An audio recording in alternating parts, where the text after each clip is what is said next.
Hola, bendiciones. Estamos iniciando el mes de junio.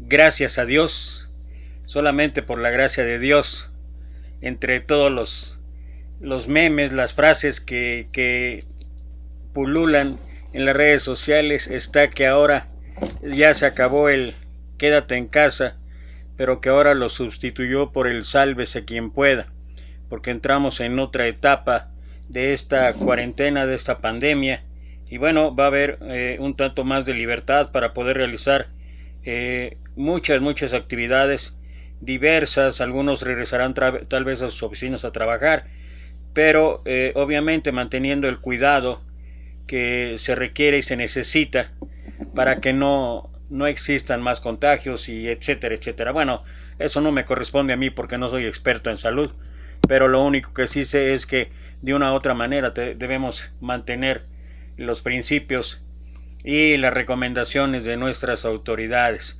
Pero damos infinitas gracias a Dios de que podemos estar aquí para compartir otro mensaje. Y bueno, quiero comenzar hablando de algo que impera en la sabiduría popular. Normalmente dicen: no escupas hacia arriba porque te va a caer. Y bueno, la ciencia lo interpreta, o la ciencia lo explica de una manera profesional. Dice ahí, y es una ley de la física: a toda acción corresponde una reacción con la misma intensidad, pero en sentido contrario. La Biblia, que es la sabiduría perfecta, lo habla de una manera más clara. El apóstol Pablo dice en Gálatas capítulo 6, versículo 7: no os engañéis, Dios no puede ser burlado, todo lo que el hombre sembrare, eso también segará o cosechará. En cualquiera de los casos, lo que nos muestran estas tres expresiones que acabo de mencionar, y básicamente la última, la que está en la escritura, habla de que siempre hay una consecuencia a lo que hagamos, a lo que digamos, a lo que actuemos. Por eso es que el título de este mensaje es: el discípulo, las actitudes y sus consecuencias. Debemos tener muy en claro que todos los pensamientos, todas las actitudes y todas las acciones que llevemos a cabo en nuestra vida van a traer una consecuencia, y cada uno sabe de qué manera puede ser la consecuencia. O si no lo sabe, bueno, pues eso es lo que vamos a tratar de aprender a través del pasaje que vamos a analizar en esta escritura, y que voy a ir allá ahí directamente. Está el pasaje en el libro de Marcos capítulo 3, versículo 1 al 6, donde la palabra de Dios habla y dice: otra vez entró Jesús en la sinagoga, y había allí un hombre que tenía seca una mano, y le acechaban para ver si en el día de reposo le sanaría, a fin de poder acusarle. Entonces dijo al hombre que tenía la mano seca: levántate y ponte en medio. Y les dijo: es lícito en los días de reposo hacer bien o hacer mal, salvar la vida o quitarla. Pero ellos callaban. Entonces, mirándolos alrededor con enojo, entristecido por la dureza de sus corazones, dijo al hombre: extiende tu mano. Y él la extendió, y la mano le fue restaurada sana. Y salidos los fariseos, tomaron consejo con los herodianos contra él para destruirle. Como mencioné algo, en este pasaje vamos a analizar, vamos a reflexionar sobre tres actitudes, consecuentemente con sus acciones, que indudablemente van a traer una consecuencia. Y eso es la enseñanza que para nosotros pudiera ser importante, pudiera ser reflexiva en cuanto a lo que estamos haciendo en nuestra vida. Actitud es la disposición de nuestro ánimo y la manera como nos paramos frente a la vida. En esta sección del capítulo 3 de Marcos encontramos la enseñanza de cómo la forma con que vemos la vida y la enfrentamos hace una diferencia. No todos tienen el mismo pasado ni el mismo presente, y nadie conoce el futuro. No obstante, este pasaje nos muestra que la forma de ver la vida trae consecuencias en lo que hacemos, en la conducta. En este pasaje hay tres personas distintas. Primero, el hombre lisiado que tenía una mano paralizada. Segundo, Jesús, nuestro Maestro, nuestro Señor, que está enseñando en la sinagoga. Y tercero, los fariseos que estaban espiando al Señor. Cada uno de ellos nos revela su actitud y las consecuencias o conducta de esta actitud sobre sus vidas. Reflexionemos en ella, en esta enseñanza. Número 1, vamos a la primera actitud.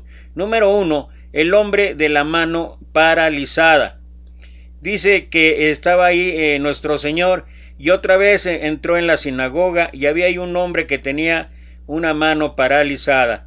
La primera lección respecto de la relación actitud-consecuencia la encontramos en este hombre anónimo, que debido a su actitud de confianza y obediencia quedó registrado en la historia como ejemplo para nosotros, pues debido a su actitud recibió lo que buscaba de parte del Señor. Esto es parte importante de lo que estamos analizando, parte importante de lo que vamos o que estaremos reflexionando acerca de esto.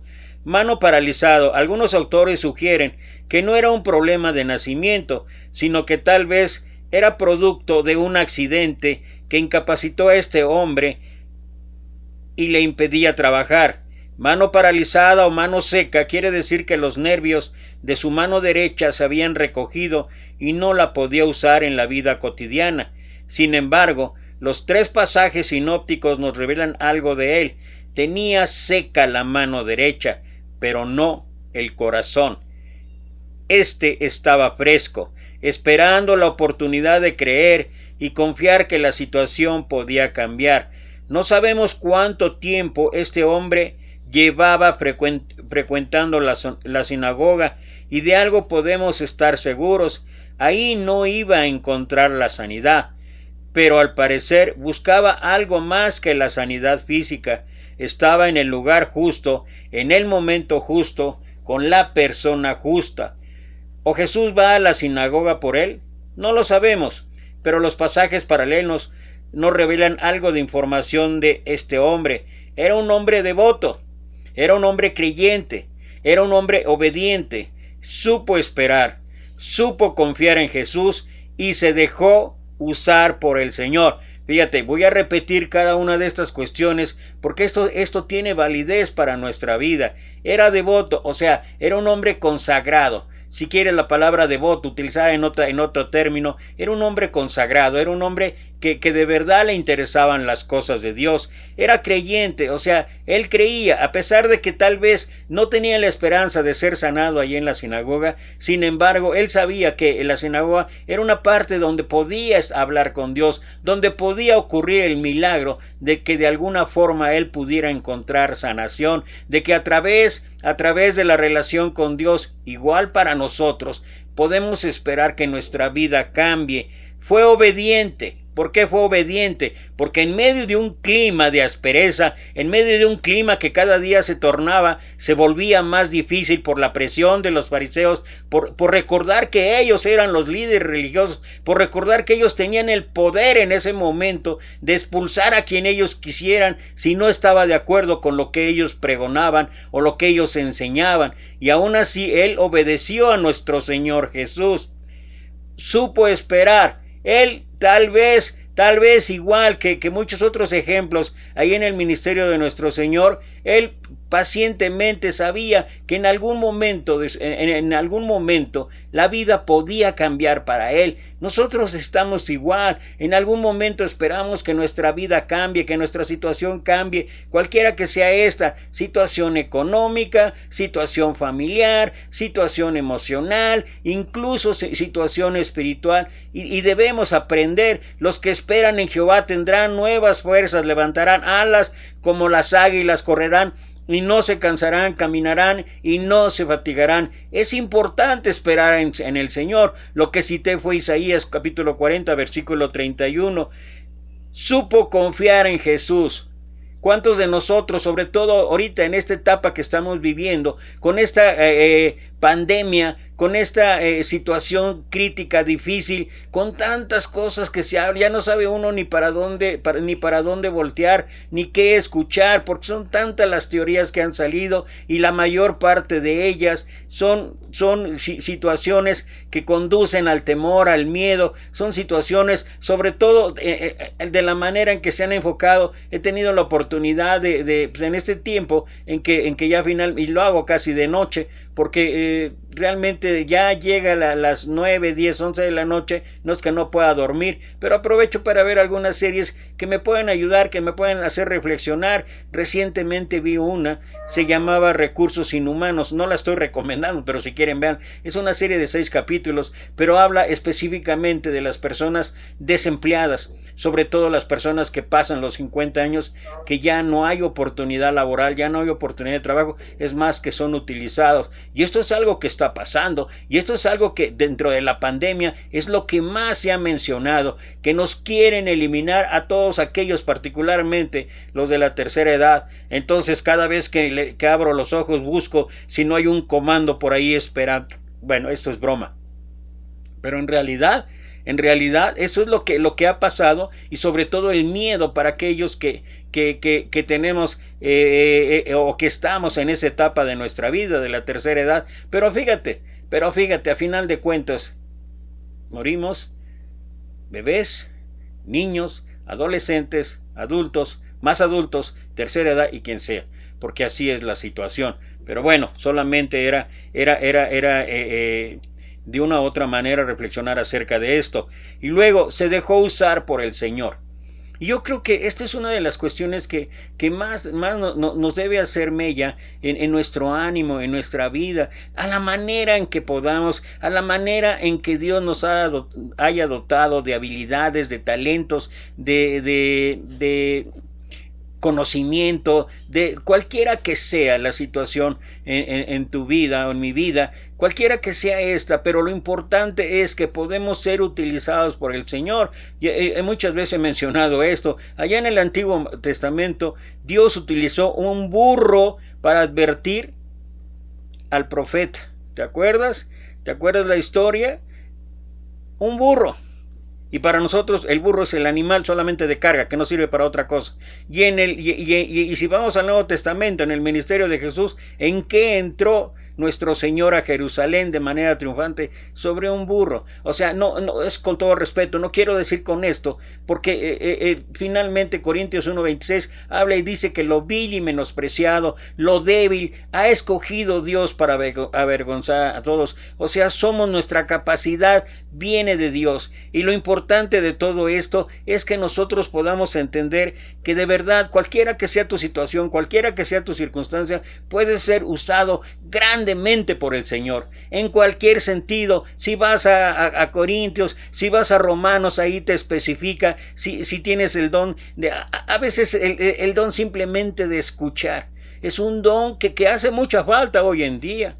Y hay personas, yo particularmente agradezco a Dios por mi esposa, porque ella sabe escuchar, simplemente sabe escuchar.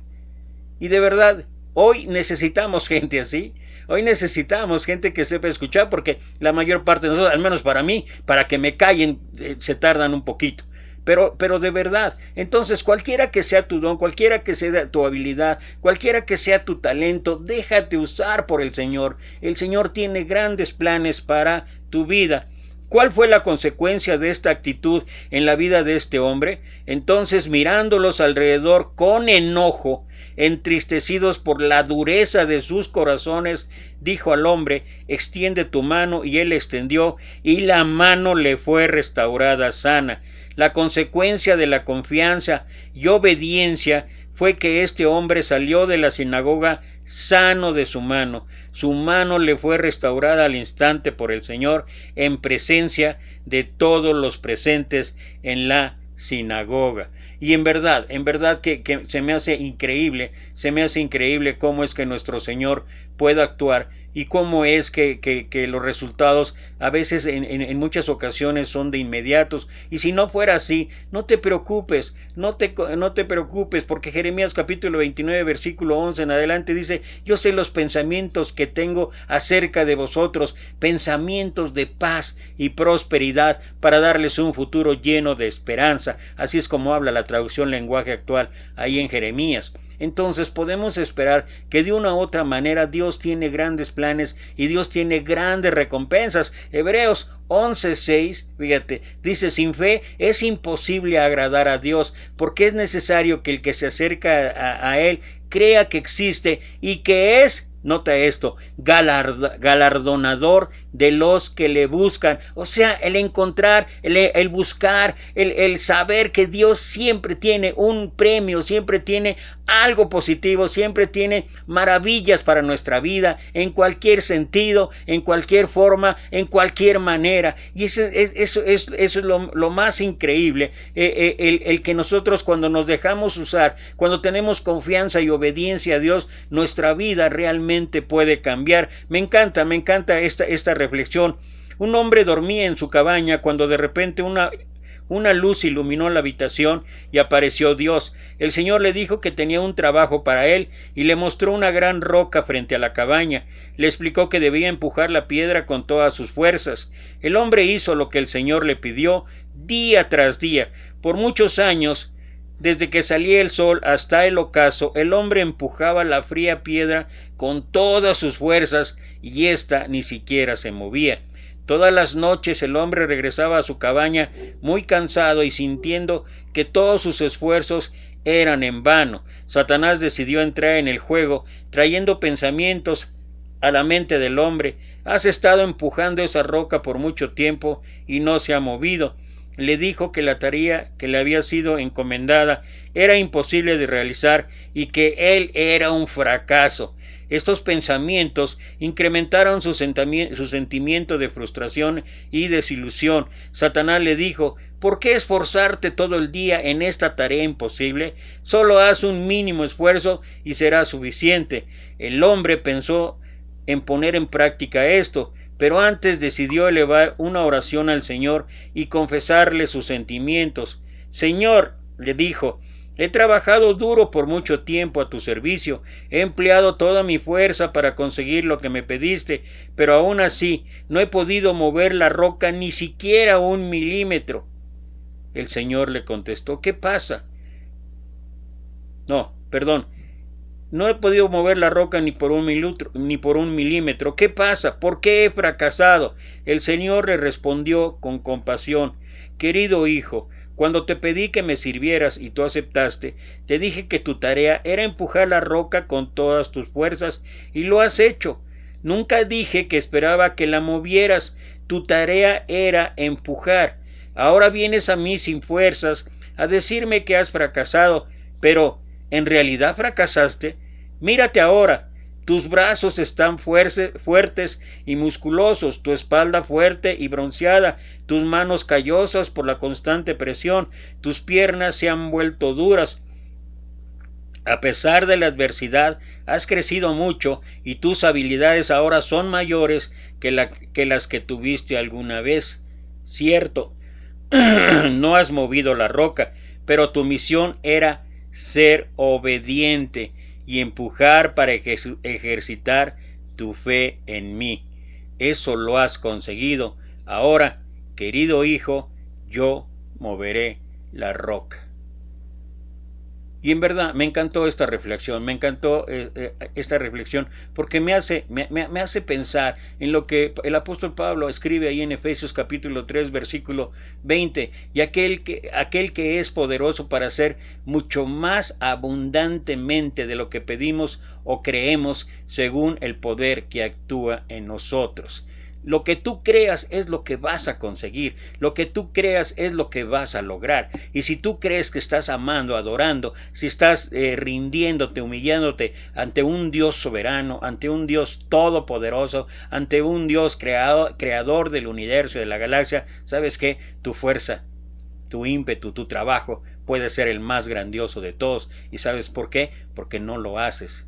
porque tenemos este tesoro en vasos de barro, para que la excelencia del poder sea de Dios y no de nosotros. Es lo que dice el apóstol Pablo, 2 Corintios capítulo 4, versículo 7. La excelencia del poder siempre sea de Dios y no de nosotros. Lo que nos toca a nosotros es confiar y ser obedientes. Esta es la actitud correcta que debemos practicar: confianza y obediencia. Si hacemos eso, obtendremos lo que esperamos, cualquiera que sea esta la petición. La confianza y la obediencia mueve la mano de Dios. La mayoría de las veces eso es lo único que Dios espera de nosotros: confianza y obediencia para hacer su obra en nosotros. Segunda actitud: Jesús, compasión y autoridad. Entonces dijo al hombre que tenía la mano seca: levántate y ponte en medio. Y les dijo: es lícito en los días de reposo hacer bien o hacer mal, salvar la vida o quitarla. Pero ellos callaban. El Señor, como hemos visto en el capítulo 2, cada vez que enfrenta a una persona necesitada, asume una actitud de compasión.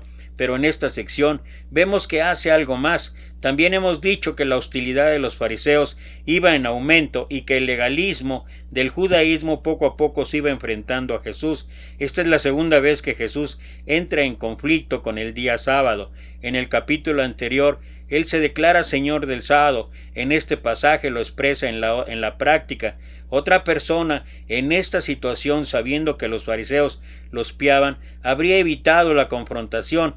Sin embargo, el maestro muestra toda su compasión y, movido por ella, llega hasta las últimas consecuencias.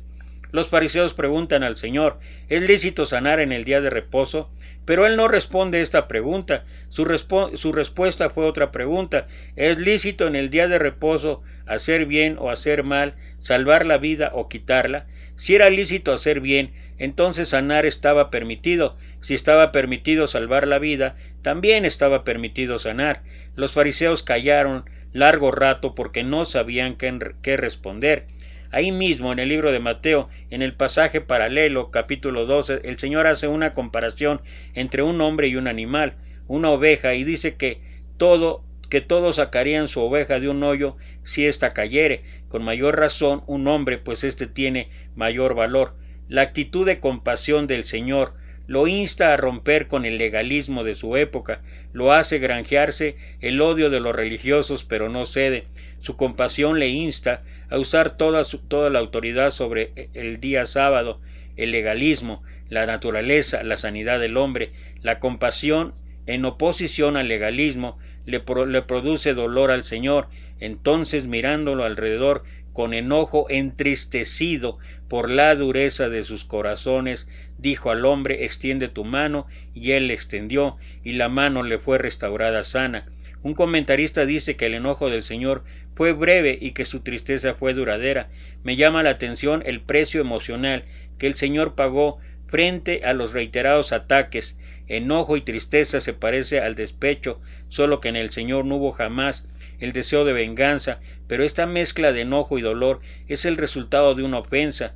Al parecer, la dureza de corazón de los fariseos produjo en el Señor una huella profunda, una gran ofensa, un gran disgusto. Se parece mucho a la actitud asumida por Dios en el Antiguo Testamento, del amante no correspondido por Israel, que le producirá tristeza y enojo.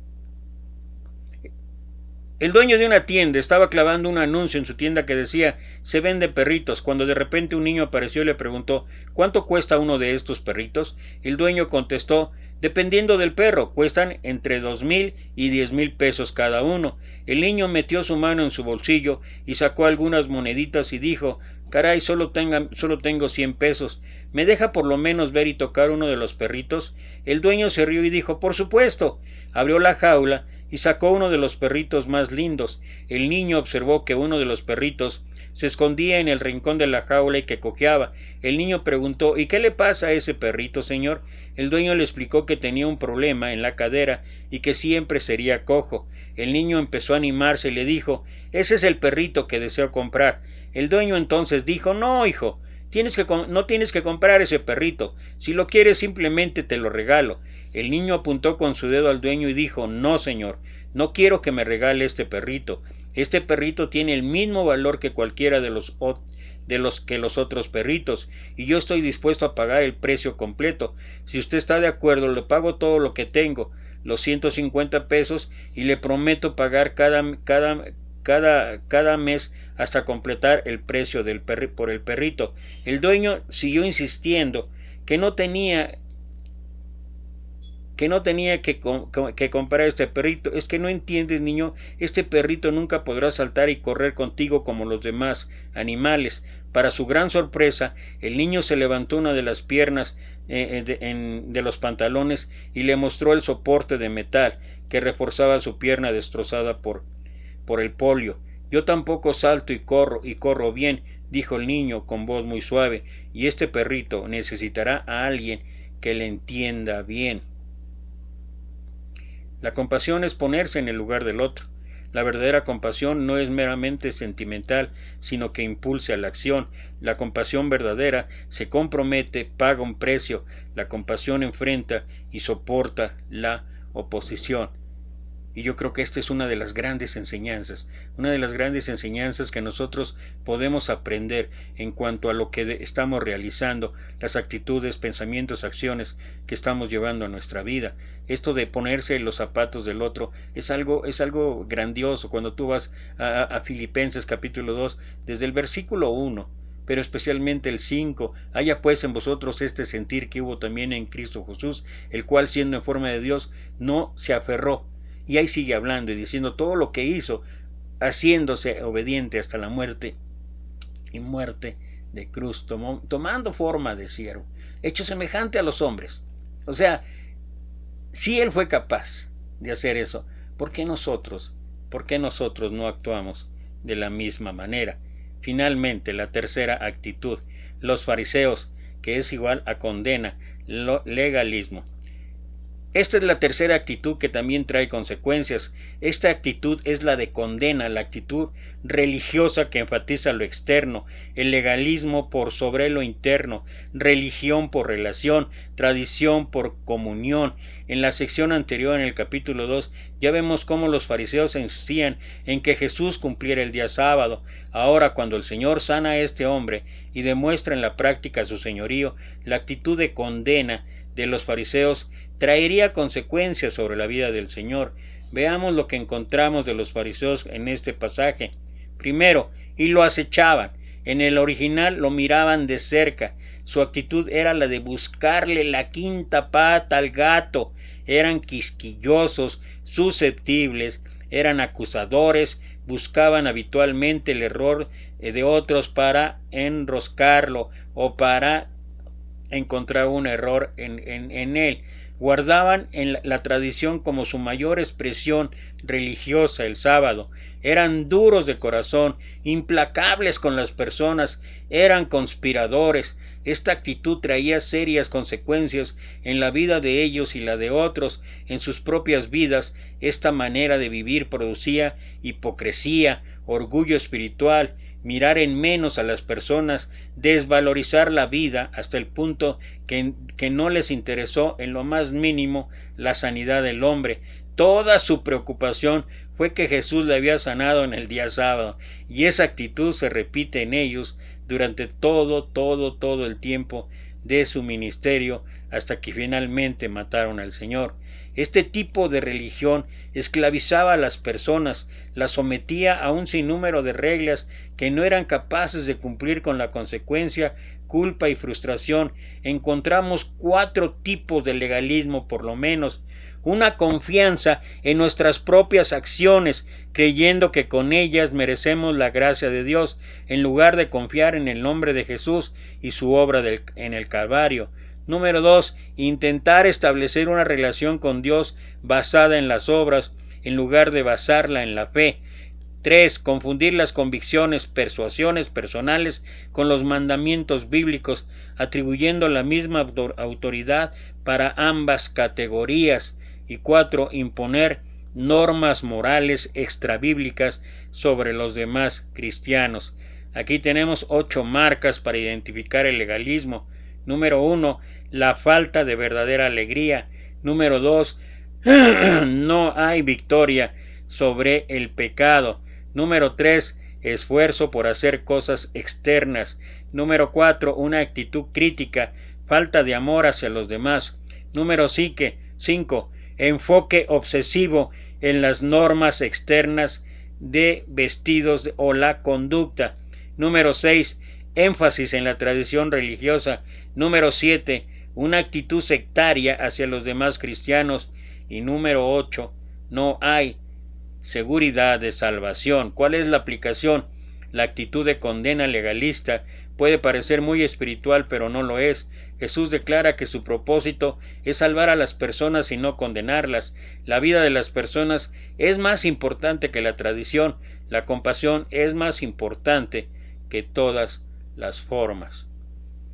Y muchas de las cosas que hablé acerca de esto del legalismo, fíjate, a pesar de que somos la iglesia del Nuevo Testamento, a pesar de que ya no estamos en la ley del Antiguo Testamento, a pesar de que en muchas maneras hemos sido liberados de esa pesada carga que significaba la ley, sin embargo, pareciera ser que seguimos en las mismas.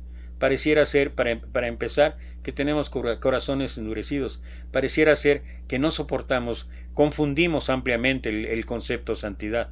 Claro que debemos ser santos. La Escritura habla, Pedro habla de esto, Pablo habla de esto. Claro que debe haber santidad, pero es responsabilidad personal el que cada uno la tenga o no la tenga. Y la santidad implica una serie de circunstancias, situaciones personales en todo tipo, desde el pensamiento, desde las actitudes, y no solamente las acciones y sobre todo las acciones externas, porque por eso caemos en la religión, por eso caemos en el ritualismo, por eso caemos en prácticas que tienen que ver con que somos cristianos de domingo y somos cristianos de miércoles, pero todos los demás días, ¿cómo está nuestra vida para con los demás? ¿Cómo está nuestra vida particularmente para con aquellos que se han equivocado, que han fallado, que le han fallado a Dios? Antes de fallarnos a nosotros, le han fallado a Dios. Y créeme que fallarle a Dios es lo primero que nos debería de interesar. Yo no sé por qué, es que vemos a alguien fallar, vemos a alguien caer,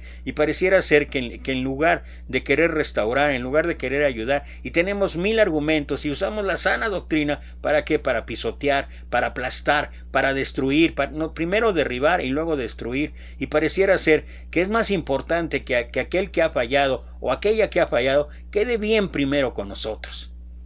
Y de veras, he escuchado verdaderas incongruencias, tonterías, y perdón la expresión, se me hacen estupideces, de verdad, porque el único que realmente pone orden en nuestra vida es Dios. Y si Dios mostró una actitud compasiva, y si Dios a través de toda la historia ha mostrado una actitud compasiva, ¿quiénes somos nosotros? Una cosa es la amonestación, una cosa es el corregir, la corrección, una cosa es instar a la persona, quien cualquiera que sea, a hacer las cosas obedientemente y de acuerdo a lo que Dios dice, y otra es nosotros tomar el mazo y volvernos jueces. En este pasaje hemos visto 3 actitudes de 3 personas distintas y sus consecuencias. El hombre de la mano seca, cuya actitud de confianza y obediencia le permite recibir lo que buscaba.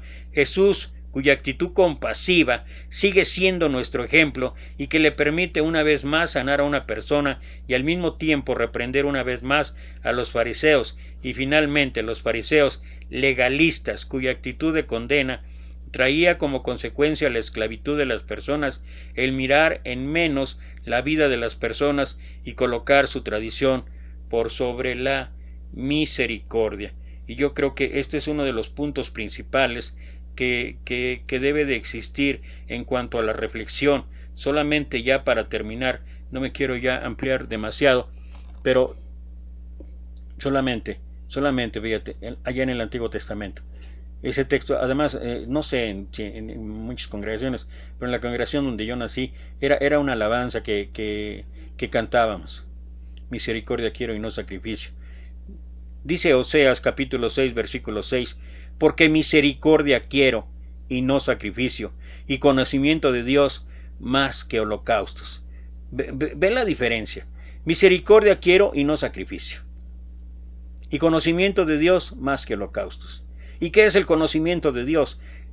¿Qué es llegar a conocer a Dios? No solamente es aprenderte la Biblia, No solamente es desmenuzar los pasajes, no solamente es ver el original griego, sacar la escatología, sacar la filosofía, sacar esto, sacar lo otro, no. Conocer la esencia de Dios es: el que no ama no conoce a Dios, porque Dios es amor. Y si la esencia de Dios es el amor, ¿por qué nosotros no actuamos en consecuencia? ¿Por qué nosotros no queremos escuchar, que es parte de la sana doctrina? En esto conocerán que son mis discípulos, en que se sepan toda la Biblia. Y no estoy menospreciando a quienes argumentan esto, por supuesto, y Jesús ordenó escudriñar las Escrituras, pero una cosa es escudriñar las Escrituras, aprender, tener el conocimiento, y otra cosa es lo que dice el Señor. Porque Pablo todavía reitera en Corintios: y si tuviese profecía, y si tuviese todo el conocimiento, y si tuviese toda la sabiduría, y no tengo amor, ¿sabes qué? ¿Sabes qué? De nada sirve. Porque misericordia quiero y no sacrificio, y conocimiento de Dios más que holocaustos. Mateo capítulo 12, versículo 7. Y si supieses qué significa misericordia quiero y no sacrificio, no condenaríais a los inocentes. Capítulo 9, versículo 13. Id pues y aprended lo que significa misericordia quiero y no sacrificio, porque no he venido a llamar a justos, sino a pecadores al arrepentimiento. Y con este texto prácticamente termino. Segunda de Pedro capítulo 3 versículo 9. El Señor no tarda en cumplir su promesa, según entienden algunos la tardanza.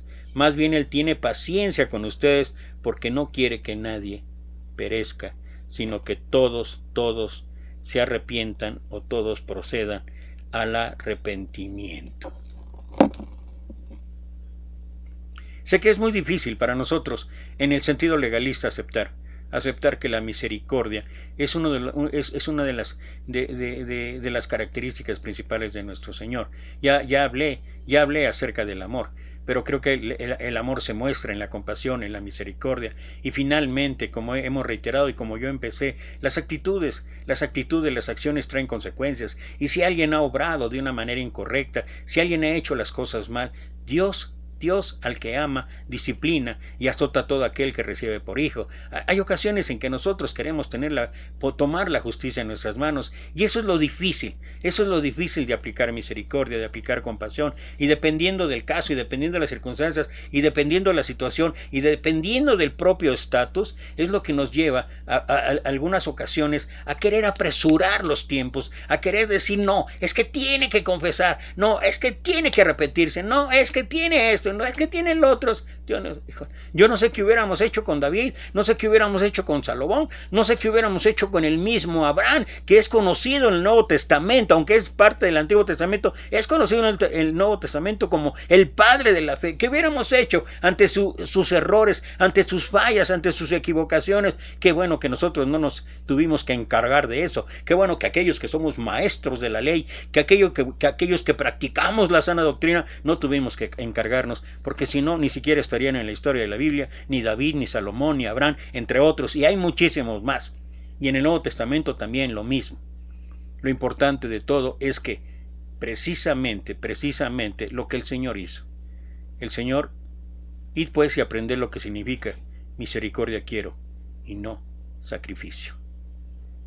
Es difícil, sí, pero hay que saber tener el balance exacto.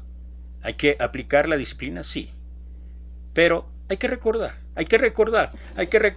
y en verdad, yo creo que a veces una de las cosas que finalmente dije que era lo último, pero me gustaría leer esto porque esto nos va a ayudar de una u otra manera cuando nosotros queremos tomar el papel de juez. Estoy hablando de tomar el papel de juez, no estoy hablando de la amonestación, no estoy hablando de la corrección, no estoy hablando de la disciplina que se tenga que ejercer en una mamá. Lo que pasa es que a veces nos saltamos y ya queremos ser los jueces. Dice el libro de Romanos, capítulo 2, versículo 1, por lo cual eres inexcusable, oh hombre, quien quiera que seas tú que juzgas, pues en lo que juzgas a otro te condenas a ti mismo, porque tú que juzgas haces lo mismo. Mas sabemos que el juicio de Dios contra los que practican tales cosas es según verdad. Y piensas esto, oh hombre, tú que juzgas a los que tal hacen y haces lo mismo, que tú escaparás del juicio de Dios, o menosprecias las riquezas de su benignidad, paciencia y longanimidad, ignorando que su benignidad te guía al arrepentimiento. Y mira lo que específicamente vimos en el pasaje: pero por tu dureza y por tu corazón no arrepentido atesoras para ti mismo ira para el día de la ira y revelación del justo juicio de Dios.